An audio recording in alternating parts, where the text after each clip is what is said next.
በስመ አብ ወወልድ ወመንፈስ ቅዱስ አሐዱ አምላክ አሜን። እግዚአብሔር ቤተሰቦች የእመቤታችን የቅድስት ድንግል ማርያም የአስራት ያደራ ልጆች በልዑል እግዚአብሔር ፍጹም ሰላም እላችኋለሁ። ባለፈው ትምህርታችን ስለ መጽሐፍ ቅዱስ ጥናት አንስተን የተወያየን በነበረበት መጽሐፍ ቅዱስና አዋልድ መጻሕፍት ወይም አስራው መጻሕፍት የምንላቸውና አዋልድ መጻሕፍት የምንላቸውን ከባህሪያቸው ጀምረን በተወሰነ መንገድ ለማየት ሞክረናል። ከዚያ በተረፈም አዋልድ መጻሕፍትን ስናነብ በምን አይነት መንገድ ማንበብ አለብን፣ ገድላትን ተአምራትን ስናነብ እንዴት እናንብብ በሚለው መንገድ በተወሰነ መንገድ አይተናል። በዛሬው ርዕሳችን ደግሞ መጽሐፍ ቅዱስን እንዴት እናነባለን አዋልድ መጻሕፍትን ነበር ያነሳነው። አሁን መጽሐፍ ቅዱስን እንዴት እናነባለን? ምክንያቱም ትልቁም ቅድም እንዳልነው ስር ነው፣ ለሁሉ ነገር ስር ነው፣ ለሃይማኖት ስር ነውና መጽሐፍ ቅዱስ እንዴት አድርገን መጽሐፍ ቅዱስን ማንበብ እንችላለን? መንገዶች ምንድናቸው? ብዙ ተግዳሮቶች አሉ እንዳናነብ የሚያደርጉ። እንግዲህ እንደምናየው ያለንበት ጊዜ ለመጽሐፍ ቅዱስ ሳይሆን ለብዙ ነገር ሶሻል ሚዲያውም እጅግ የተስፋፋ ከመጽሐፍ ቅዱስ ይልቅ ሌላ ነገር ላይ ጊዜያችንን እንድናጠፋ የሚጋብዝ ነው። ነገር ግን ባለን ጊዜ ሰጥተን እንዴት አድርገን የህይወት መብል የሆነውን የህይወት ምግብ የሆነውን መጽሐፍ ቅዱስን እንዴት ማንበብ እንችላለን የሚለውን ለተወሰነ ደቂቃ እናያለን። እግዚአብሔር ከሁላችንም ጋር ይሁን። መነሻው ያው መጽሐፍ ቅዱስን ማንበብ ለማጥናት አንባቢው ማድረግ ያለበት ቅድመ ዝግጅት ምንድን ነው? በምን አድርጎ ቅድመ ዝግጅቱን በምን አይነት መንገድ ሊዘጋጅ ይችላል የሚለውን ስናይ የመጀመሪያው ያው እንዳልነው ከማንበብ አስቀድሞ በሚያነብ ጊዜ ካነበበ በኋላ ብለን በሶስት አይነት ወይም ቅድመ ምንባብ፣ ጊዜ ምንባብ፣ ድረ ምንባብ ማለት ነው። ከማንበቡ በፊት እያነበበ ባለበት ጊዜ፣ ከማንበቡ ደግሞ በኋላ ምን ማድረግ አለበት የሚለውን በተወሰነ መንገድ እናያለን። እና መጽሐፍ ቅዱስን እንዴት እናነብ የሚለውን ቅድመ ዝግጅት እንዴት እናደርግ የሚለውን በሁለት አይነት መንገድ ከፍለን እናየዋለን። ያው ውስጣዊና ውጫዊ፣ ውሳጣዊና ውጫዊ የሚል ወይም ደግሞ የውስጥና የውጭ ዝግጅት አለ። የውስጥ ዝግጅት ምንድነው? ማነው አፍአዊ የምንለው?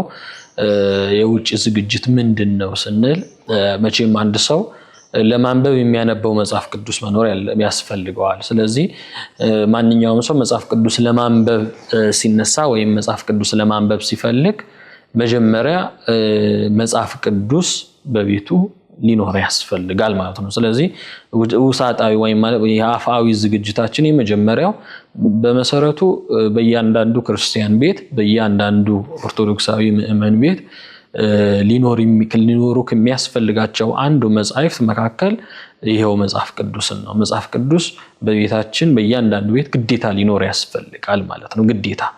ስለዚህ መጀመሪያ ያን ማድረግ መዘጋጀት፣ ያንን መጽሐፍ ቅዱስ ካሌለን ያንን መጽሐፍ ቅዱስ እንዲኖረን ሊያደርጉ የሚችሉ ነገሮችን መፈለግ የመጀመሪያው ነው። ሌላው ለጥናቱ የሚረዱ ሌሎች ጽሑፍ ሰነዶችን መኖር ወይም ደግሞ ለጥናት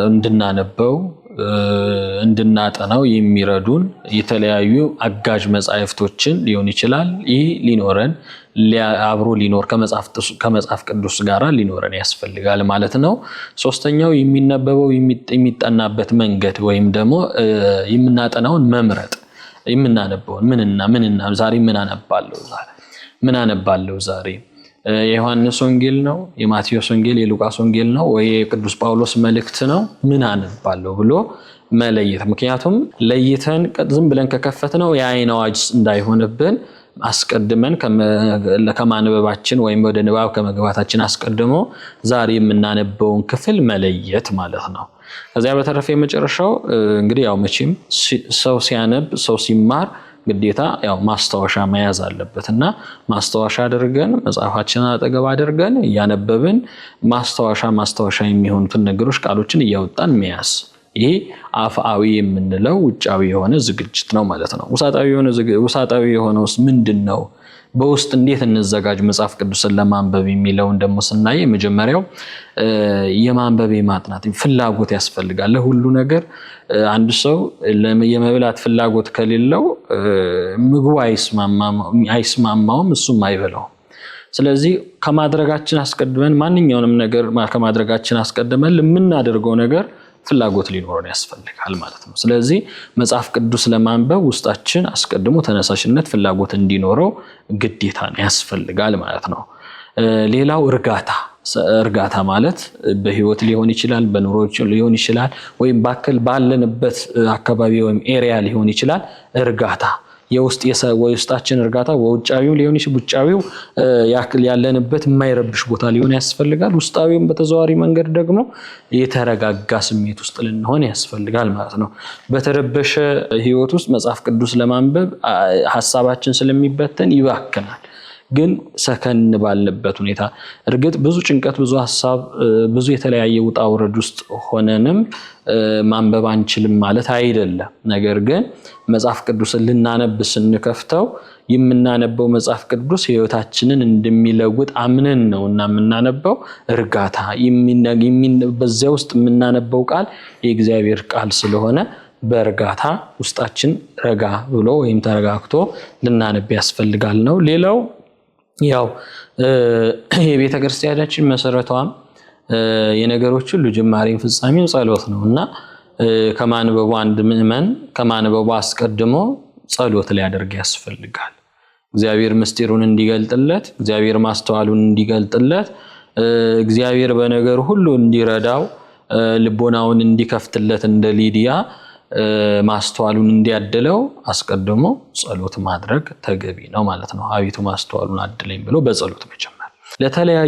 ለተለያዩ አገልግሎቶችም ቢሆን ጸሎት መነሻ ነው። ምክንያቱም ጸሎት ከእግዚአብሔር ጋር የምንገናኝበት፣ እግዚአብሔርን የምንጠይቅበት፣ የምንለምንበት ስለሆነ ማለት ነው። ስለዚህ ጸሎት ተገቢ ነው። እግዚአብሔር እንዲገልጥለት፣ የተሰወረውን እንዲገልጥለት፣ የረቀቀውን እንዲያጎላለት፣ የራቀውን እንዲያቀርብለት አስቀድሞ አንድ ሰው ጸሎት አድርጎ መጽሐፍ ቅዱስን ቢያነብ የተሻለ መረዳት ይኖረዋል ማለት ነው። ሌላው ድካምን ማራቅ።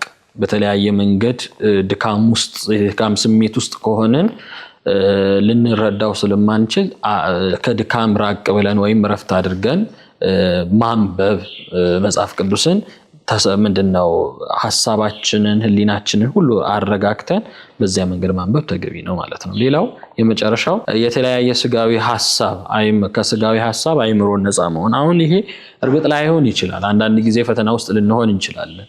በተለያየ መንገድ እየተፈተንን ሊሆን ይችላል። በመናነብ ጊዜ የተለያዩ ሐሳቦች፣ የተለያዩ ስሜቶች ሊመጡብን ይችላሉ። ነገር ግን በዚያ ሁሉ ውስጥ ግን እግዚአብሔር ማስተዋልን እንዲገልጥልን፣ ክፉ ሐሳብ እንዲያርቅልን ጸሎት እያደረግን ማንበብ የተሻለ ነው ማለት ነው።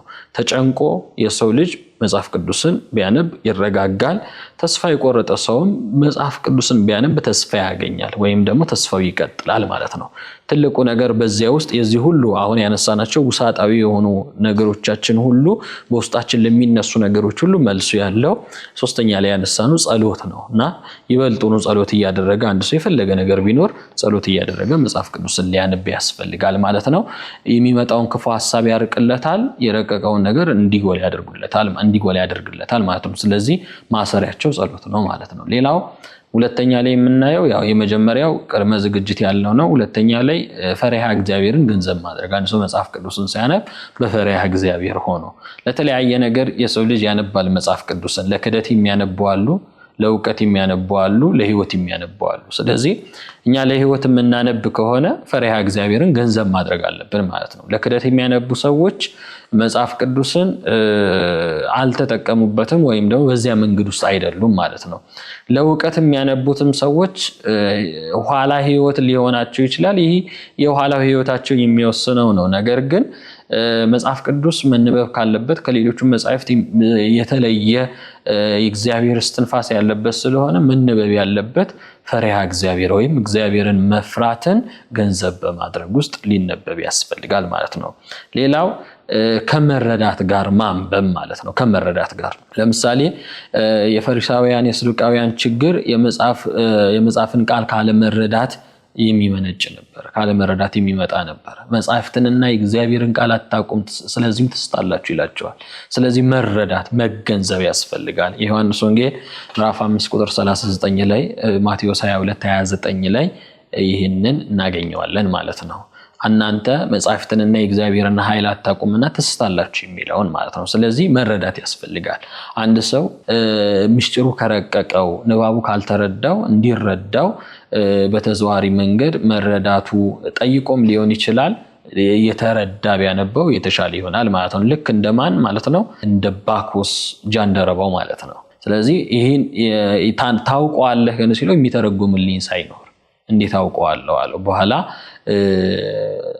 ሐዋርያው ተርጉሞለት እንደተረዳ ሁሉ መጽሐፍ ቅዱስን ስናነብ ግር የሚለን ያልገባን ነገር ካለ በመረዳት ማንበብ የተሻለ ነው ማለት ነው። ሌላው መምህራንን መጠየቅ ቅድም እንዳልነው እንግዲህ ያው ባኮስን አንስተናል። በዚህ በሐዋርያት 8 ምዕራፍ 30 ቁጥር ምዕራፍ 8 ቁጥር 30 እስከ 31 ላይ እስከ 31 ድረስ ባለው ማለት ነው ያልተረዳንን ነገር ሊቃውንቱን መምህራንን አባቶችን ከኛ በእውቀት ላቅ የሚሉ ሰዎች ካሉ እነሱን በመጠየቅ መማር ማወቅ ያስፈልጋል ማለት ነው። ሌላው ቃሉን በሃይማኖታዊ አእምሮ መረዳት። አንዳንድ ጊዜ ትልቁ ችግር ይሄ ነው። ሰዎች በመጽሐፍ ቅዱስን የሚረዱት ይሄ ሃይማኖታዊ አእምሮ ኖሯቸው ሳይሆን በስጋዊ አእምሯቸው ነው፣ ወይም ደግሞ እንዲሁ ባላቸው ግንዛቤ ነው። በእነሱ ልክ ነው መጽሐፍ ቅዱስን ቀደው የሚሰፉት። ስለዚህ ከዚህ መውጣትና በሃይማኖታዊ አእምሮ መመልከት ማየት ይህ የተሻለ ነው ማለት ነው። እና ስለዚህ እነዚህ ነገሮች እናያለን። ሌላ ለማንሳት ያክል በመጽሐፍ ቅዱስ ውስጥ እግዚአብሔር ወደፊት የሚፈጽማቸውን ምስጢራት መኖራቸውን ልብ ማለት ያስፈልጋል። የተፈጸሙ አሉ፣ የሚፈጸሙ ለወደፊት የሚፈጸሙ አሉ። እነዛን ነገሮች ማስተዋል ማለት ነው። እና እነዚህ ነገሮች እንረዳለን ማለት ነው። ስለዚህ መጽሐፍ ቅዱስ ለማንበብ እነዚህ ነገሮች ገንዘብ ማድረግ ያስፈልጋል ማለት ነው። ሌላው መጽሐፍ ቅዱስን ለማንበብ ለማጥናት የሚረዱ መሰረታዊ መጠይቆች ወይም መርሆች ቅድም ያነሳናቸው መርሆች ምንድናቸው? የመጽሐፍ ቅዱስ መርሆች ስንል እንግዲህ መጽሐፍ ቅዱስን የምናጠናበት ጊዜ የተጻፈው ከሚነበበው ድርጊት ምልአት ለመረዳት ለመተርጎም የሚከተሉትን ማድረግ ያለበት መከተል ያለበት ነገሮች አሉ ማለት ነው። ስለዚህ ያንን ስንከተል አውዱ ስለምን እንደተናገረ እንረዳዋለን ማለት ነው። የመጀመሪያው ማን ተናገረ የሚለው ነው። ተናጋሪው ማን ነው? ለምሳሌ ወንጌል ላይ ከሆነ መልእክታት ላይም ከሆነ ትንቢት ውስጥም ከሆነ ማን ተናገረ የሚለውን ባለቤቱን ድርጊት ፈጻሚውን አካል ለይቶ ማወቅ ይሄ መጀመሪያ ነው። ሁለተኛው ምን ለምሳሌ ምን ተናገረ ባለቤቱ አለ የተናገረው ምንድነው ምን ተናገረ የሚለውን የድርጊቶቹ ቅደም ተከተሎችን የተጠቀሱ ሰዎች ጠባዮችን የጻፊውን የተናጋሪውን ሰዎች እነዚህን ቅደም ተከተሉ ምንድነው ያሉበትን ጠባያቸውን እነዚህን ነገሮች ማወቅ ከተጠቀሱ ሰዎች ላይ ምን ደረሰ ምን በተባለው አንቀጽ ውስጥ የተፈጸመ ነገር ምን አለ የሚለውን ድርጊቱን መረዳት ማለት ነው። ሌላው መቼ ማለትም መቼ ተፈጸመ ድርጊቱ የተፈጸመበት ጊዜ ሁኔታ ቦታ ምንድነው የት ነው የሚለውን ነገር ማየት ማለት ነው። ሌላው አሁን እንዳልነው የት ነው የምትለው መቼውን ካልን ድርጊቱ የተፈጸመበትን ጊዜ ከጠየቅን በኋላ የት ነው የሚለውን መጠየቅ ድርጊቱ የተፈጸመበት ቦታ ማለት ነው። የት ነው የተፈጸመበት ቦታ ሰዎቹ ከየት መጡ ወዴት ነው የሚሄዱት የሚለውን ነገር እነዚህን ማወቅ። ሌላው ለምን የጥያቄ ምልክት ማለት ለምን ድርጊቱ የተፈጸመው ዋና ምክንያት ምንድነው ብሎ ለምንድነው ድርጊቱ የተፈጸመበት ምክንያት ምንድነው ብሎ ይሄን መመርመር። አንድ ሰው ሲያነብ እነዚህ ሊያውቅ ያስፈልጋል። ባለቤቱ ማን ነው? የት ነው የተነገረው? መቼ ነው? ከእንደገና ለምን የሚለውን ነገር መረዳት ያስፈልጋል ማለት ነው። እንዴት ብሎ ደግሞ የተከናወነው ውጤቱ ስሜቱ መጨረሻው ልባቱን ለማግኘት ይረዳል። እንዴት በሚለው ውስጥ ማለት ነው። እንዴት ሆነ እንዴት ሊሆን ቻለ በሚለው መጠይቅ ውስጥ ማለት ነውና እነዚህ እናያለን። ሌላው ሁለተኛው መጽሐፍ ቅዱስ እንግዲህ በሚጠናበት ጊዜ ጎልተው የሚታዩ ችግሮችና መፍትሄዎቻቸው ምንድናቸው? አንድ ሰው መጽሐፍ ቅዱስ ሲያነብ ምን አይነት ችግሮች ይመጣሉ? ለዚያስ ችግሮች ምን አይነት መፍትሄዎች አሉ የሚለውን እንመልከት። የመጀመሪያው የመጽሐፍ ቅዱስን ባህሉን ማወቅ ማለትም በዚያን ጊዜ የነበሩ ሰዎች ባህላቸው፣ አለባበሳቸው፣ አስተሳሰባቸውን እነዚህ ነገሮች መረዳት፣ ስም አወጣጥ ወዘተ ማለት ነው። ለምሳሌ ስምን አለመግለጥ በመጽሐፍ ቅዱስ ውስጥ የምንመለከተው ነው። ስምን አለመግለጥ በዮሐንስ ወንጌል ምዕራፍ 13 ላይ ኢየሱስ ይወደው የነበረ ደቀ መዝሙር ይላል።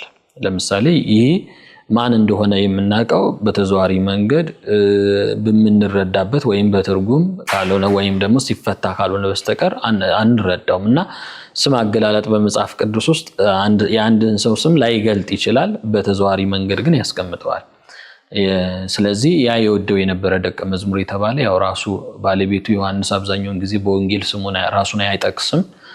ይሄው የወደው የነበረ ደቀ መዝሙር ራሱ ዮሐንስ ወንጌላዊ ነው ማለት ነው። ሌላው አርቆ መናገር የሰውን ልጅ ማን ይሉታል እያለ አርቆ የሚናገርበት አንቀጽ አለ። ደጊመ ቃል ማርታ ማርታ እውነት እውነት እላችኋለሁ የሚልበት ነገሩን ጭብጥ ለመረዳት የእግዚአብሔርን ፍቅር ለመግለጥ ይጠቀመዋል። ደጊመ ቃል ጭብጥ ሐሳብ ለመስጠት ወይም ደግሞ የእግዚአብሔርን ፍቅር ለመግለጥ ይጠቀማል ማለት ነው። ሌላው አጉልቶ ማቅረብ እግዚአብሔር ስራዎቹን ለመግለጥ አጉልቶ ማቅረብን ወይም ደግሞ የበለጠ እንረዳው ዘንድ ያደርጋል። ለምሳሌ 1000 ጊዜ 1000 ያገለግሉት ነበረ የሚል አለ ትንቢተ ዳንኤል ምዕራፍ 7 ቁጥር 10 ላይ።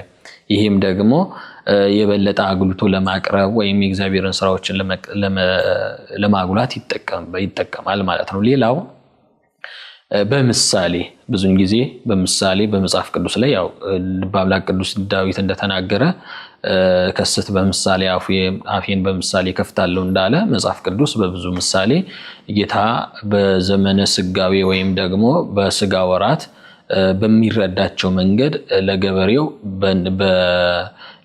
በዘር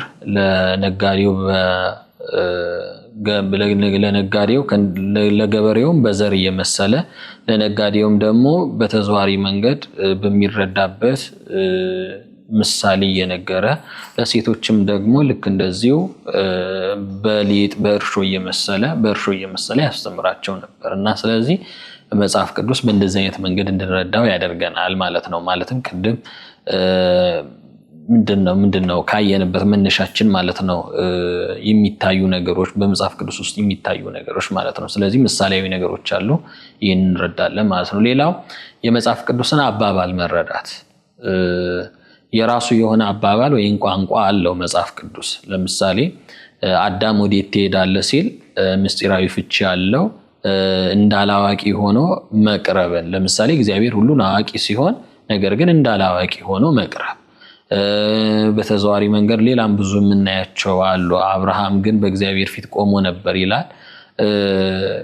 መማለዱን አሁን መቆም ማለት ነው። አብርሃም እግዚአብሔር ፊት ቆመ የሚለውን አንቀጽ ለመረዳት በተወሰነ መንገድ ማብራሪያውን መሻት አለብን ማለት ነው። ሌላው እጮኛ የሚለው አንቀጽ እንግዲህ የተለያዩ ትርጉሞች ተሰጥተውት እናገኛለን። በመጽሐፍ ቅዱስ ውስጥ ብዙ ትርጉሞች አሉት እና ይህን ከተለያዩ ቦታ የተጻፉትን መጻሕፍት በማገላበጥ አንድ ቦታ አይደለም አሁን እጮኛ የሚለው አንቀጽ ያለው ብዙ ቦታ ተገልጿል እና ለምን ተጠቀሰ የሚለውን መረዳት ማለት ነው።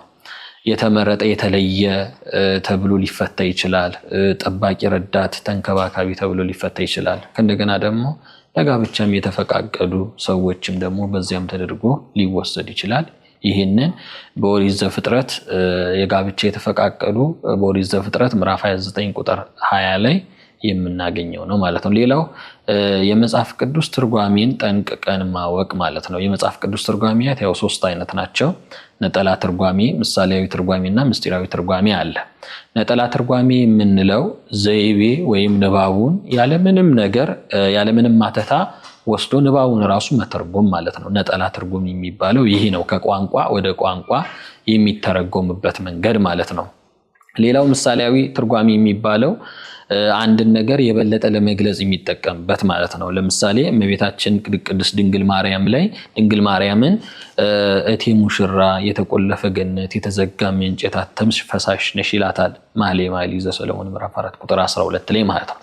እና ስለዚህ እነዚህ ነገሮች የሚገልጥበት መንገድ በምሳሌ የሚገልጥበት ምሳሌያዊ ትርጓሜ እንለዋለን።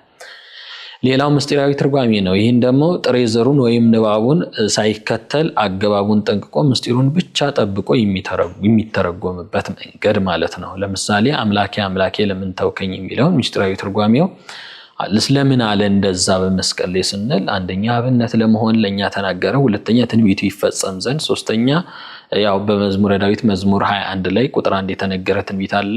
አምላኬ አምላኬ ለምን ተውከኝ የሚለው ያ ይፈጸም ዘንድ፣ የመጨረሻው ለአቅርቦተ ሰይጣን ይህን ተናግሮታል። ይህ ምስጢራዊ ትርጓሜ ይባላል ማለት ነው። ስለነበረን ጊዜና ሰዓት ሁሉ ልዑል እግዚአብሔር አምላካችን ስሙ የተመሰገነ ይሁን። እግዚአብሔር በረዳን፣ እግዚአብሔር በገለጠልን መጠን እንደርሱ ፍቃድ እንቀጥላለን። ልዑል እግዚአብሔር ከሁላችንም ጋር ይሁን።